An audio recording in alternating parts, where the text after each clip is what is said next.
দুশ্মনের মোকাবেলায় বিজয় দান করেন, বাতিলকে বাতিলের দ্বারা দমন করে দেন, বাতিলকে বাতিলের দ্বারা দমন করে দেন।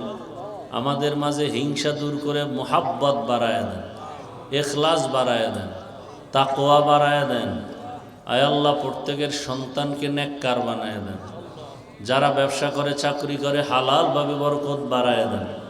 সুন্নতওয়ালা জীবন দান করে নবীজির রওজা মুবারক বাইতুল্লাহ জিয়ারতের জন্য কবুল করে নেন।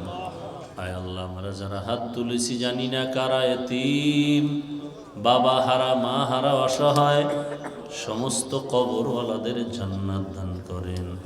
যারা বেঁচে আছেন হায়াত বাড়ায় দেন, অসুস্থ যারা সুস্থতার নেয়ামত বাড়ায় দেন। আপনার মতো বড় ডাক্তার কেউ নাই। আয় আল্লাহ কুদরতের দ্বারা আপনি সুস্থতার নিয়ামত দায়মান কবুল করেন। আয় আল্লাহ গুনার কারণে বেজার হইয়েন না, শয়তানের ধোঁকা থেকে হেফাজত করেন।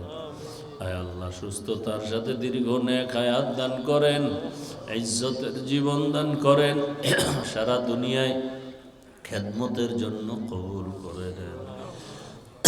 ঋণের বোঝা মাথায় ঋণ আদায়ের ব্যবস্থা করে দেন। সমস্ত শিক্ষা প্রতিষ্ঠান, মাদ্রাসা, মসজিদ সহ রসুলের আদর্শওয়ালা বানায় দেন। মা বোনদের আবেদা বানায় দেন। আয় আল্লাহ সবার দাম্পত্য জীবন সুখময় করে দেন। আমার কলিজার যুবকদের দিনদার বানায় দেন। মোবাইলের গুনাহ থেকে হেফাজত করেন আল্লাহ।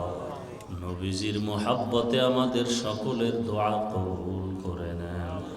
আওয়াজে কথায় রুহানিয়াতে স্পষ্টতার অরব বাড়ায় দেন। ইলম ও হিকমত আমলে বরকত বাড়ায় দেন। আমাদের জান মালাহাল পরিবার বাড়ি গাড়ি হেফাজতের ব্যবস্থা করে দেন। মুখালিফের মুআফিক বানায় দেন। মুহিব্বিন মুতাআল্লিকিনদের কবুল করে নেন। সাল্লাল্লাহু তাআলা আলা খাইরি খালকিহি মুহাম্মাদ ওয়া আলিহি ওয়া আসহাবিহি আজমাইন বিরহমাতিকা ইয়া আরহামার রাহিমিন। কেউ আমার সামনে দাঁড়াবেন না সাক্ষাতের জন্য, দয়া করে।